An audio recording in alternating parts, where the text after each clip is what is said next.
had a professor who said, "Hey guys, I have a mediation competition this weekend. Who wants to go?" So I looked at him and said, "You're asking us, but we have no idea what this is." And he said, "It's okay. I'll teach you on the van right there."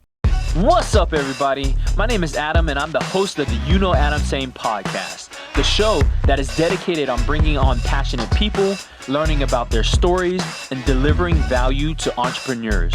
So if that's what you're interested in, go ahead and follow, like, and subscribe. You know what I'm saying? How's it going, guys? Welcome back to another episode of the UKnowAdamTsang podcast, where you get to know a little bit more about people, passions, and all things business. Today, sitting across the way is Mr. Dylan John, the man, the myth, the legend, big man on campus. Welcome to the show. Thank you, Adam. It's great to be here. So appreciate you inviting me to come chat. Absolutely. So for those that don't know, Dylan, you were the president of the student body for Georgia Southern. Mm-hmm. You graduated about, what are we looking at? Maybe 2016 with a bachelor's, 2018 with my master's. So you were president all during that time? For the 2 years, yeah. Fantastic. 2016 to 18. Mm-hmm. Fantastic. And then you've kind of gone into the workforce, started working for various different construction companies. That's and right. then now kind of like, touching here and there on some entrepreneurship, but that's right. Super excited to talk to you. And professor. Yes, the latest edition. So many different things you're involved with, so many different things. So before we get there, so tell me a little bit about your experience at Georgia Southern. Oh, absolutely. So I actually moved to Georgia Southern in 2013. I started off at small college, Middle Georgia College in Cochran, Georgia. And I came in 2013 specifically for the construction program. Okay. So it was interesting because I was moving from a 3,000-person institution into a 20,000-person institution. And I was very concerned about getting lost in the mix. Okay. So it's interesting because I think it was that focus that really helped me ascend even to president of student government. I had no intention of it because... No, not at all. No, none whatsoever. Okay. I was very big on mediation. Learning to delicately but very precisely walking through the process of conflict. Okay. So I started a mediation club here at Georgia Southern. Okay. So that was my first claim to fame, if you will. Okay. So that's how student government even got to know me, was because I would go and ask them for plenty of funding to do a lot of the competitions. Understood. And what does that look like? What does the mediation competition look like? Oh, absolutely. So mediation, it's very interesting. So a lot of people are familiar with mock trials for law. Mm-hmm. So typically you have three formats of conflict resolution. You have litigation, mediation, and arbitration. Mm-hmm. So mediation, we essentially have a mediator who is kind of going through the scripted motions of how to handle a conflict resolution. But in a mediation competition, you also have the advocate and the client. Okay. So it's very interesting because you have 3 rounds in a competition where each of the students have to go through the 3 different hats, if you will. Okay. So you learn how to advocate a position. You learn the emotions of being a client and the rage and anger that you may have to go through. But most importantly, you learn the role of a mediator in trying to navigate those conversations. Wow. And you're graded on some sort of rubric? Or yeah, so typically you'll have professional mediators and lawyers who will be seated in the judging panel. Okay.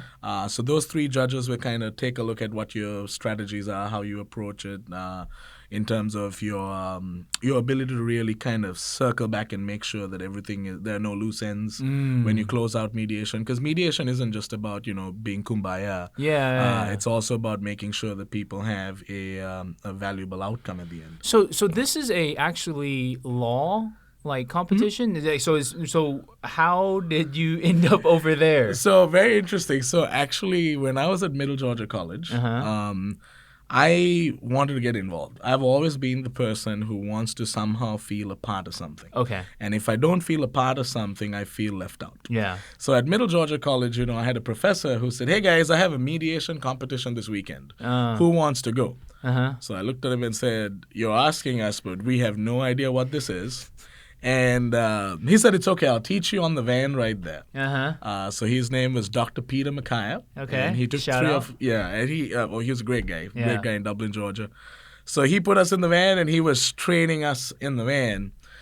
Went for the competition and I won my first mediation award at that competition. Goodness. So, it boosted my feeling. I was like, I want to feel a part of something. This is what I need to feel a part of. So I started captaining the mediation team at Middle Georgia. What made you so good at it? I think it's the interest in tapping in to understand a person. And I think that's something we're not really taught in school.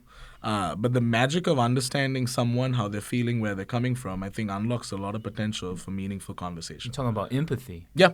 Empathy and being able to really relate. Yeah. And I think sometimes the emotional intelligence component, I think, can be really trained in something like mediation, because it's not just like law where you're just spitting out facts. Mm-hmm. In mediation, you're really trying to engage a conversation where you're really trying to understand, okay, where are you coming from? What created this hurt? Sure. There used to be an example I used to use to train my teams all about a real mediation outcome that was actually trained to me by one of my mediation mentors. It was about a divorce case, right? And the husband and the wife were splitting up. They owned a dental practice together. So during the mediation, the wife asked, well, how do we split up the dental practice? And the husband decided, well, you know what, this is not up for conversation, and he walked out. So the skilled mediator as he was, he kind of held on, and he called the husband and said, hey, I know you kind of tapped some buttons there when she spoke about the practice, but would you like to come back just so that we can try and see whether we can pick back up where we left off? Mm-hmm. So the husband said, I'll come back, but I need to have the first say. So the mediator said, that's fine. Got the wife back to the table as well. They came, and then the husband started off, and he started with an acknowledgement of how important she was in the process of him building the practice. And he said, it's not about just dividing it in half and half. He said, I recognize the value that you put in us being able to build this dentistry practice. And the wife then said, I just wanted acknowledgement. That's all. So you can keep the full practice. Love it. Yeah. So it's the magic of conversation and getting to where people are really at and what they're really needing when they're trying to resolve conflict and really have some closure and move on. Love that. And I think that was a very good skill set to teach students, which I did at Middle Georgia. I was successful in taking a team out to Dubai for a competition. Wow. Mm-hmm. And then when I came to Georgia Southern, I had now left that at the back, and I was like, oh my gosh, I don't have a baseline for this. Uh-huh. So funny story, I wanted to start a club here at Georgia Southern. Mm-hmm. And the Georgia Southern process to start a club was so cumbersome. I was like, man, I got to wait another semester. So I convinced two friends to chip in some of their money, and we rented a van, and we went to Gainesville, Georgia for a competition. Uh-huh. And we wouldn't even allow them to refer to us as a Georgia Southern Mediation Club because we were still not approved. Okay. So we just called ourselves an interest group from Georgia Southern. Uh-huh. And at that first competition, we won 7 awards. Oh, my goodness. Yeah, and it didn't take a week. Is it because of you? Were you the core? No. They all learned. So I'd started kind of coaching people in mediation by understanding that they did not have to come from a place of sole advocacy to make their point. Mm-hmm. And I think in a lot of mediation competitions, a lot of competitors would come from a place of, I need to win the argument. Mm. And mediation's never about that. And as someone who was not a lawyer or someone who was not pursuing a path of law, it was easy to not have to think in that frame of mind. Understood. So even my teams hardly ever had anyone who was from a law background because we're not a law school. You know? So I used to train them, hey, bring your piece of the puzzle, your knowledge in psychology and sociology, construction, business, whatever it is, bring that piece of the puzzle to the table, and that's where the value really is, right? I remember one of the competitions, it was a national finals. The competition was a real estate argument, right? I had some construction background, right? It was a useful piece to kind of throw in there. Sure.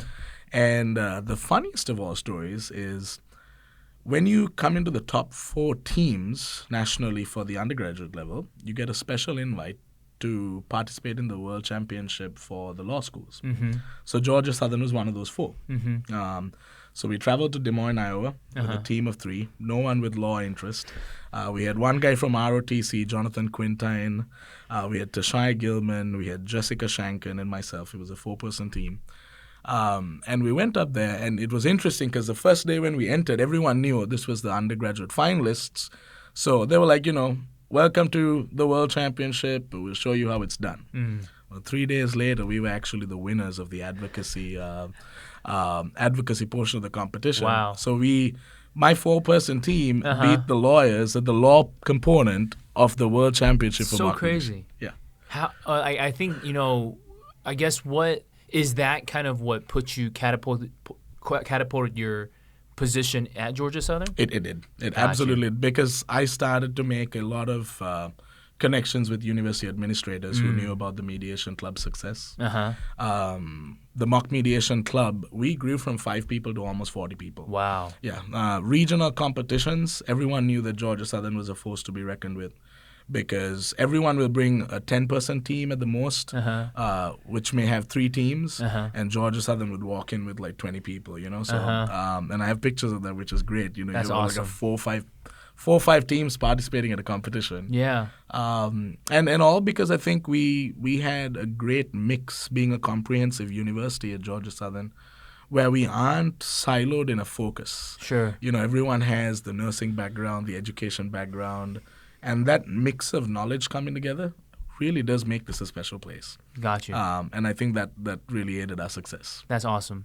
And then so after that, you've kind of like won the competition that in theory you were not in position supposed to win. That's right. But you did That's it. right. And then, so when did was construction always part of the plan? Oh, absolutely. So Okay. my father was owned a construction company in Sri Lanka. Okay. And I was actually sent to the United States to essentially train and learn the trade to come and take over the business there. Okay. And I fell in love with construction technology and how that was evolving. And as a result, I thought that there's more opportunity here in the United States than in Sri Lanka. So construction was always part of the plan, but you bring a good point, because there was a time, I think it was my second semester here at Georgia Southern, that I had to sit by myself and really map out what my true focus was. Because I was getting involved in so many things to feel like I was a part, right? And I was prioritizing other things which I felt could potentially take away from my core profession. So for example, and I really commend a lot of our students who get involved in student leadership, RHA and all these different activities. So even I got involved in RHA because I was involved in RHA at Middle Georgia. So I was like, natural fit. Let me go there. Housing is compensated. So I got involved in it. But a few weeks into it, I noticed that my RHA meetings were competing for my construction management guild meetings. Wow.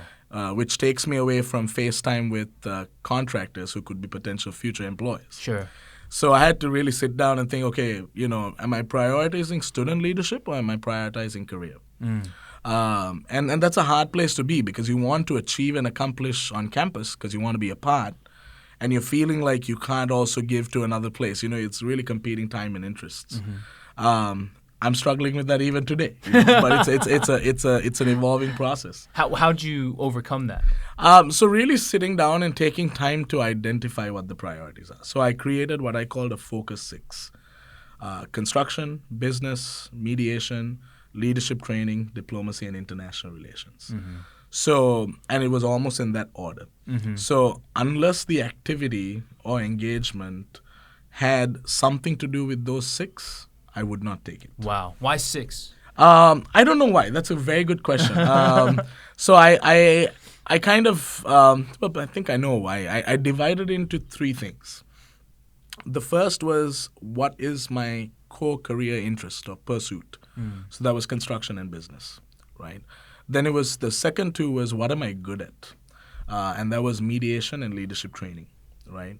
And then the other 2 was, what do I dream about, What is that thing that kind of gets me so excited, but nobody can really draw a line to say, yeah, Dylan is about that, right?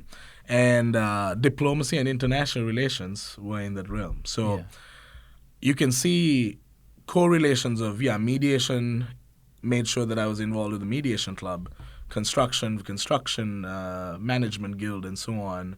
RHA went out the door because it wasn't part of the 6, Sure. right? And then, of course, later on, student government as diplomacy and international relations. So a lot of the steps I started taking at Georgia Southern was correlated to that baseline of the 6. Yeah. At one point, I was involved with 16 different organizations. I had 12. 16. Mhm. 16 student organizations. 16 student organizations while holding 12 officer positions. Wow.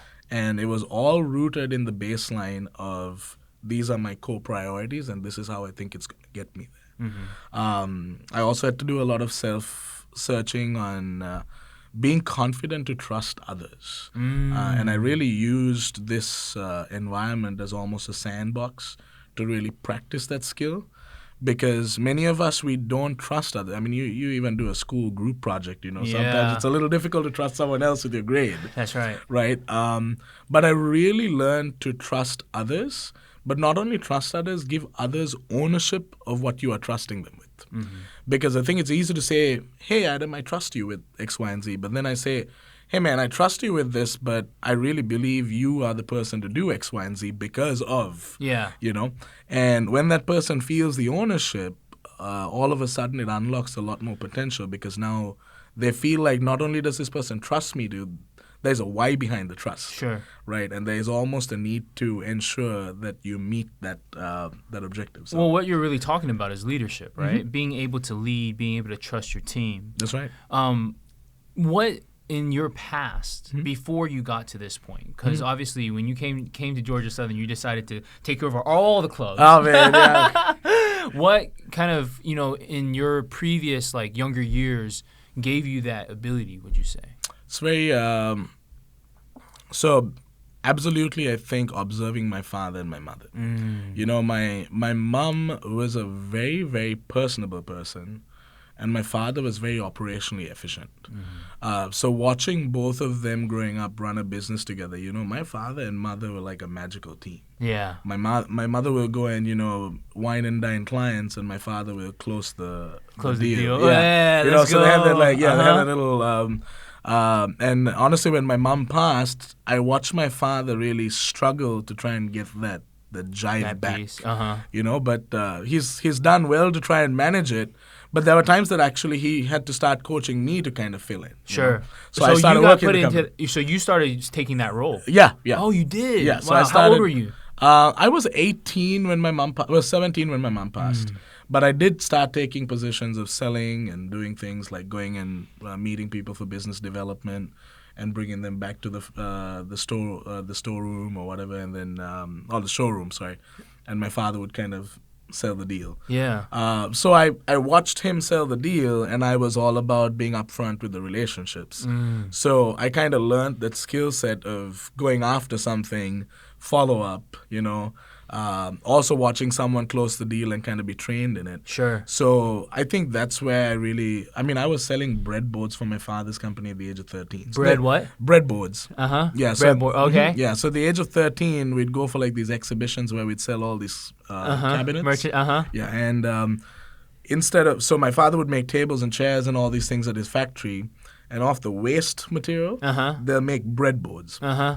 It's like it was like $1 a piece if you convert it in US dollars, So he would keep me on the side of the exhibition, the stall, with 50 boards, and my job was to look all cute and 13 and sell these to people. So the families that come check the cabinets, I'd try to sell this on 50 rupee. From that young of age. Yeah. That had to have massive impact. Because you're learning so many different skills just by doing that, right? Yeah. And it's becoming internalized at that very being exposed to that That's right. since day one. Yeah. No, I love absolutely. that. Yeah. I love that.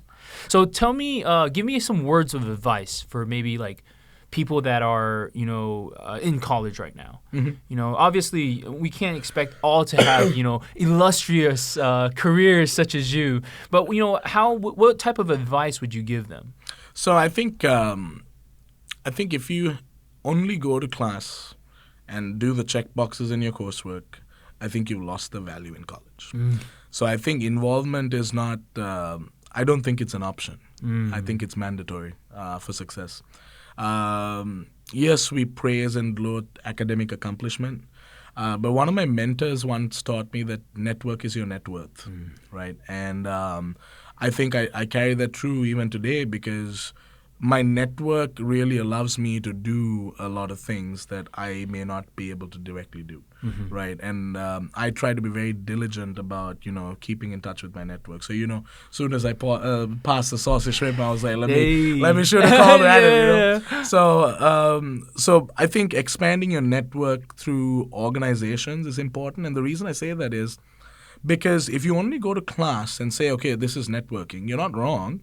But at the same time, your classes are very, very restricted to your major more often than not, right? Especially in those last 2 years of college.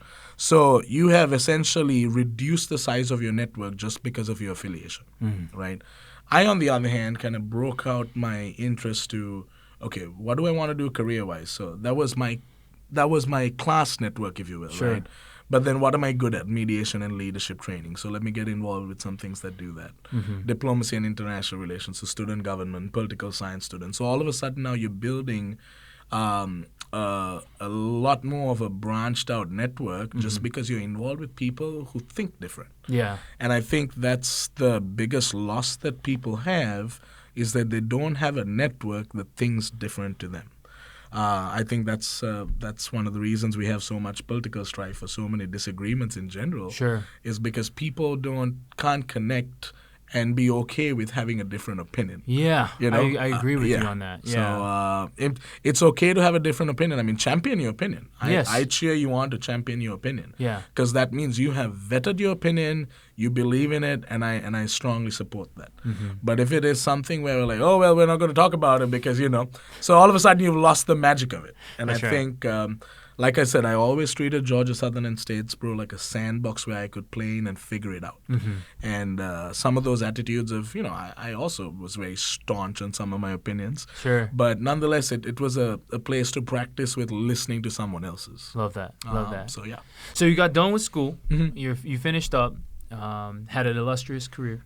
And then what did you do after that? So I joined a construction company in Macon as an assistant project manager. But I will say something if I'm allowed to do so. So I'm, of course, an international student. So I came from Sri Lanka, and it's amazing how many people would not realize what our international students go through in order to secure employment.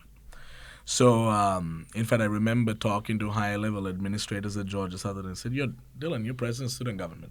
Like, you're very well networked. Finding a job should be easy. And to a great extent for someone who is not an international student, probably, right? But we have a large international student population here at Georgia Southern. And it was interesting because I was interviewed by 28 companies in 6 different states before I got my first job offer. Wow. Right. And do you think that if you were not an international student, that would have been different? Absolutely. Because even today, especially, and it's dependent on industry as well. So a lot of people in the construction industry are intimidated by the immigration process. And really and truly, there's nothing to be intimidated about. Because what you need to understand is, yes, there is an investment, but any investor knows that if you put money into something, then you also expect some work or some outcome from it. So when I joined my employer, right, I mean, they didn't have to tell me. Of course, they provided me the opportunity. I'm very, very thankful to them, the folks at Piedmont Construction. They're the ones who gave me the first break. But I think the more important aspect of it is the fact that they were investing in something. I recognized that.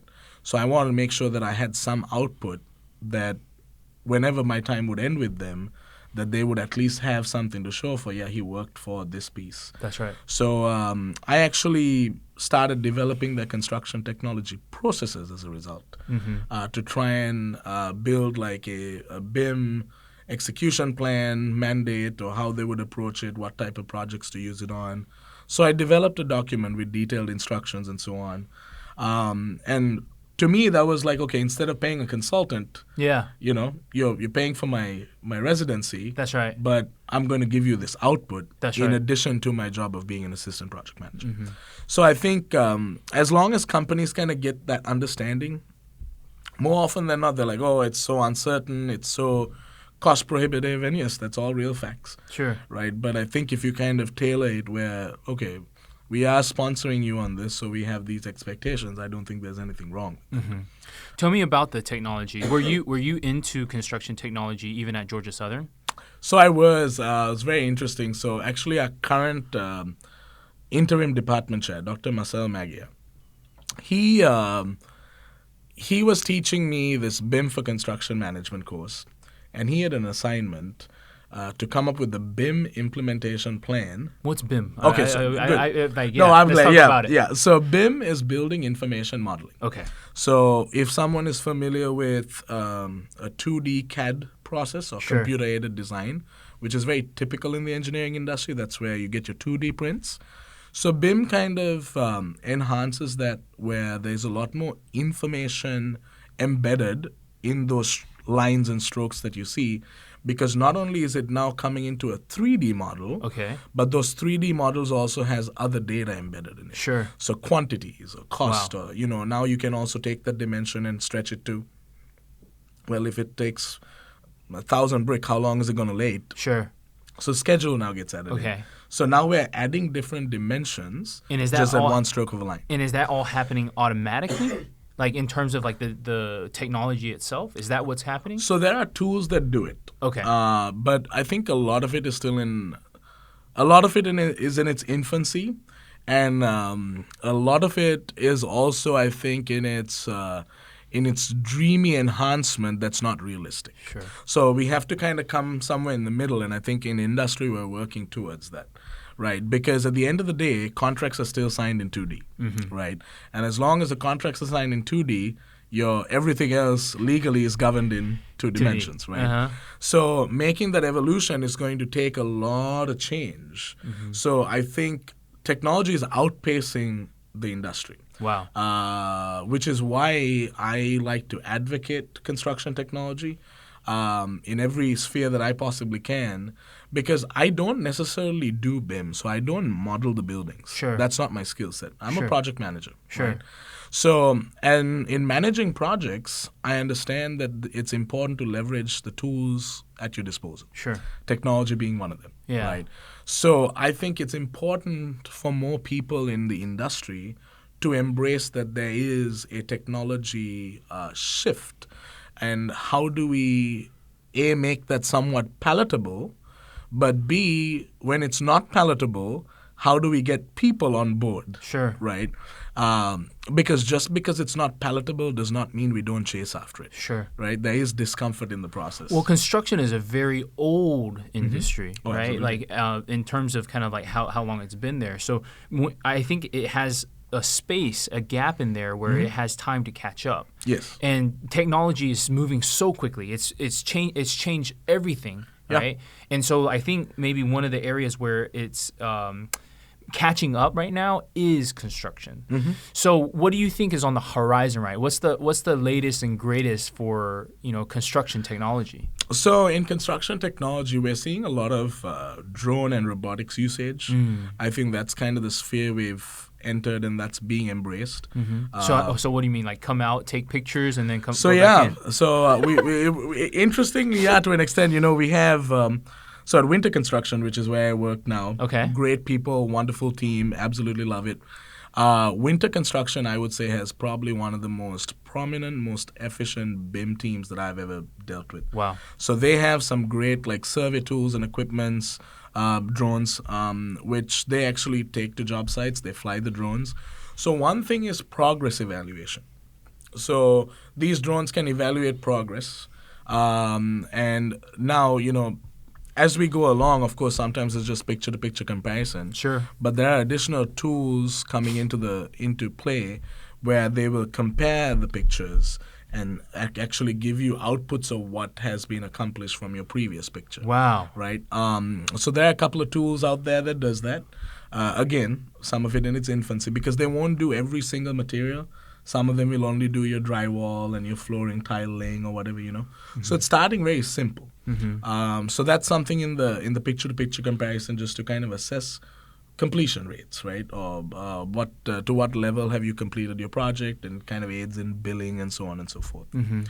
Another thing is we're actually seeing robotic labor, which I think is a little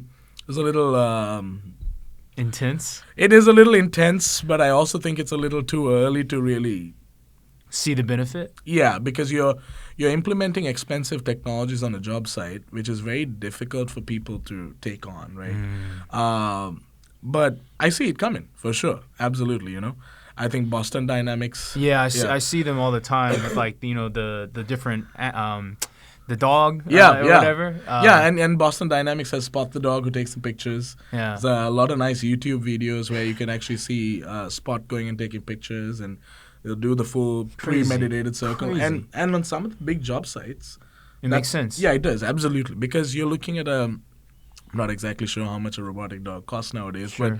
but I mean, you think about paying for a project engineer who, on a large airport project or large commercial space, goes and takes pictures of every room, and instead now you have a robot doing it, right? And save the time, and that person's just so he can take on potentially more projects. Because that is correct, yeah. So, and not only that, it's very. I think one of the dangers is putting our young professionals in construction in silos, because if they come and they learn only one role and one task, right, then that becomes their experience. Yeah. Right. So 3-4 years go by on a large project like that.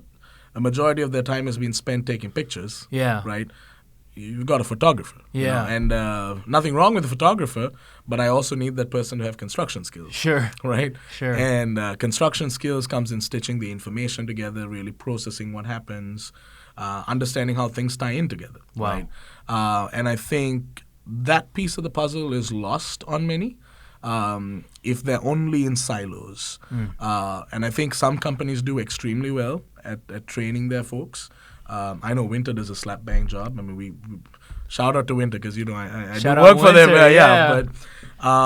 But we really kind of have an environment where our project engineers kind of feed off of each other's knowledge levels. There are good coaching and training mechanisms where they learn all the processes. So they're really training themselves to be great in-demand construction professionals.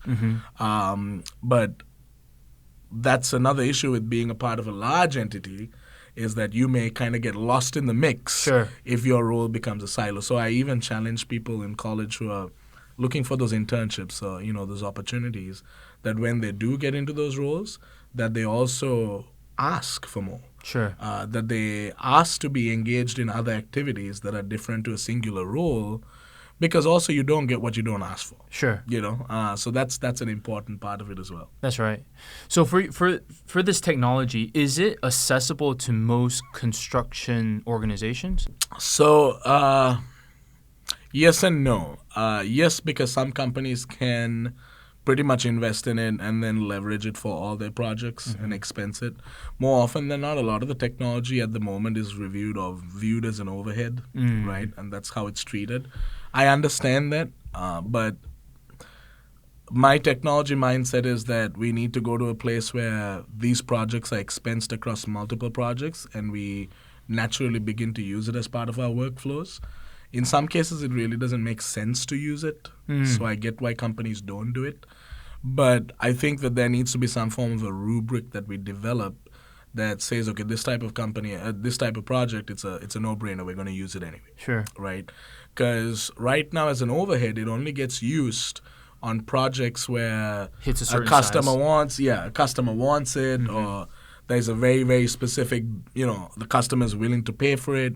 So you kind of get stuck in this overhead space. Right?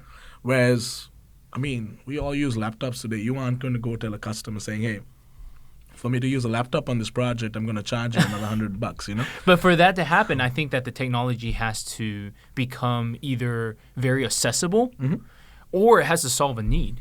Because right now that's the challenge, right? Because in construction, they've been doing this without it for this long, right? Like they already are set in their ways, especially with some of these older, like, you know, construction companies. So how does that happen? How do you trigger them?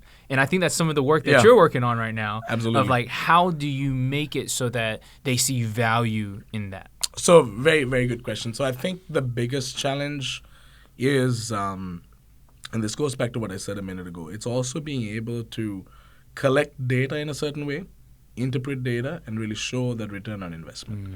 I don't think that any contractor can give you a straight answer what the return on investment of using some of the tech tools are, right? There's a very real reason for that, Sure. and that's because when we leverage different construction technologies, we also it'll be added time and money to collect and analyze the data that you are asking me to show you that return on investment. Just because it's such a vast conversation. Sure. Right? It's not Huge. it's not like giving you a laptop and saying, oh, you can type an email faster now, right? You can clearly see the difference between sending registered post and an email, right? Sure. That's cut and dry. Sure. Right? But when it comes to construction technology, the amount of data points that you have to assess and analyze just becomes a significant. So it seems like it's more work. It is, correct. And now if you do that, you bring in young professionals, we go back into the conversation of putting someone in a silo where now it's just their job to data analyze. Sure. Right? Now, having said that, doesn't hurt to expand our recruitment pool to data analysts. Yeah. Right? And I think, if I'm not mistaken, I think we have a data analyst, a Winter, who helps analyze some of this data. That's cool. Right? Because you need to understand what this data is and how it really relates to what we do on a day-to-day. If not, the technology is just something cool. Yeah. And, one of my students this semester on the discussion post that I had to talk about BIM had noted saying BIM has a 100% increase in productivity. Yeah. That's a very broad statement. Yeah. So I commented back and brave, said, huh? commented back and said, where did you find this statistic? Uh-huh. Right? Because I'm sure in some cases it might have a 100% productivity, but it's not that easy a science in construction tech.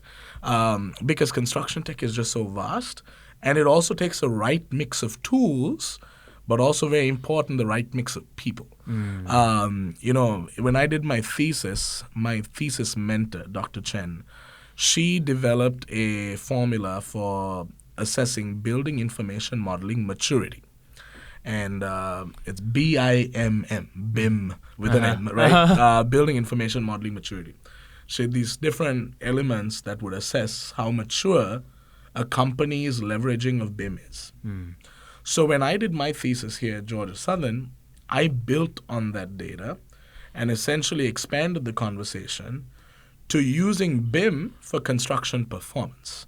So, we talk about KPIs all the time in business, right? Key performance indicators.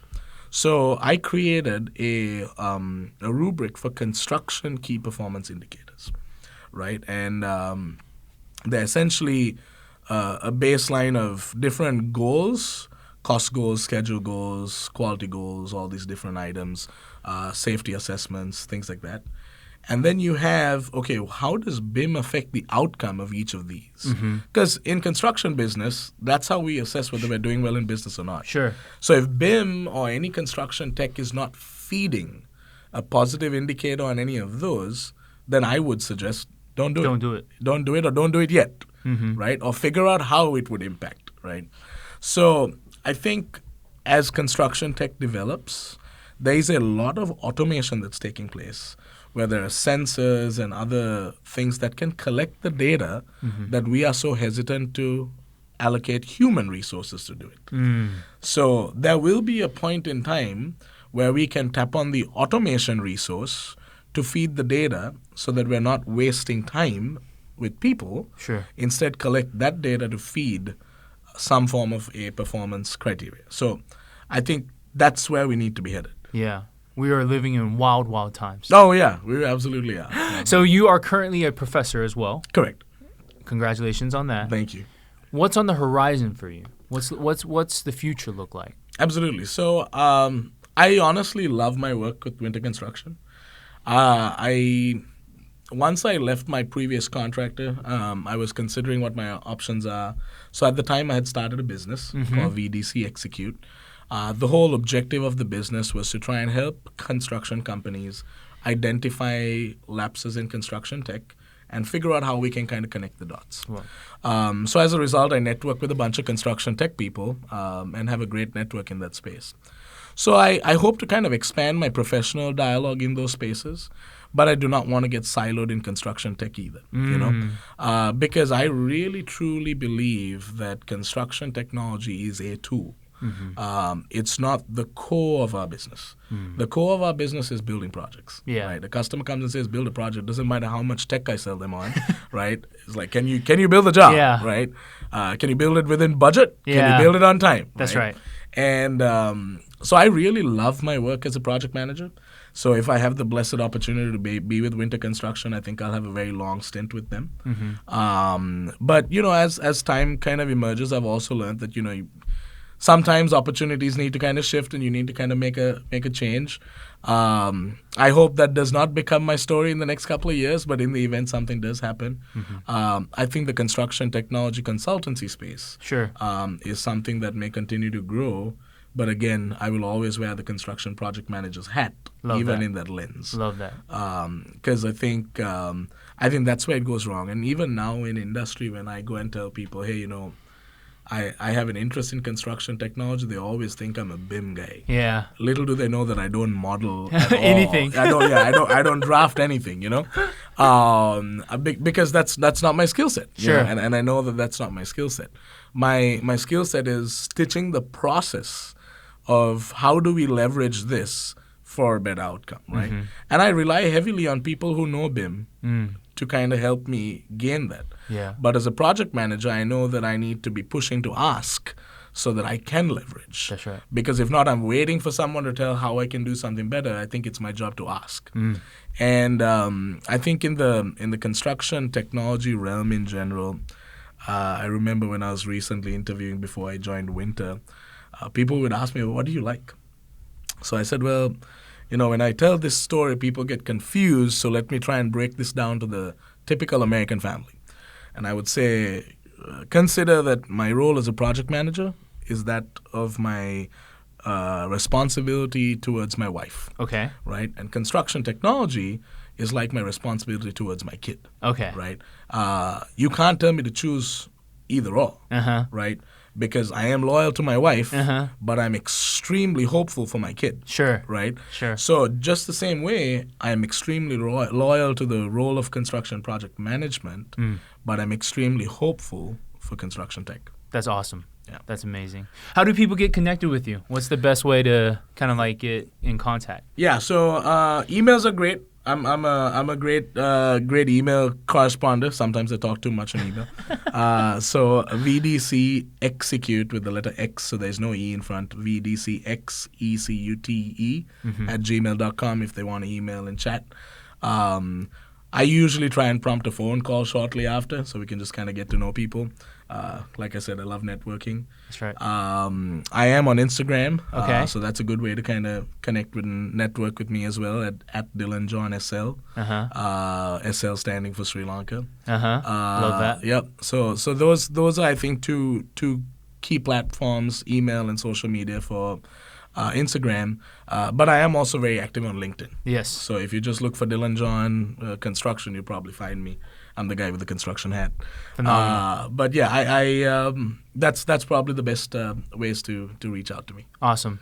Well, Dylan, I want to thank you so much for coming on to the show. I think it's so inspiring what you've been able to do. I had no idea about the mediation club. I'm gonna kind of like dig into that a little bit more. But I think it's a phenomenal journey that you've had so far, and I think more importantly, I'm so excited to see everything that you plan on accomplishing in the future. Oh man, thank you very much. So I appreciate it, and then that's a wrap. Yeah, no, appreciate it. Thanks, Adam. Cool. All right, thanks.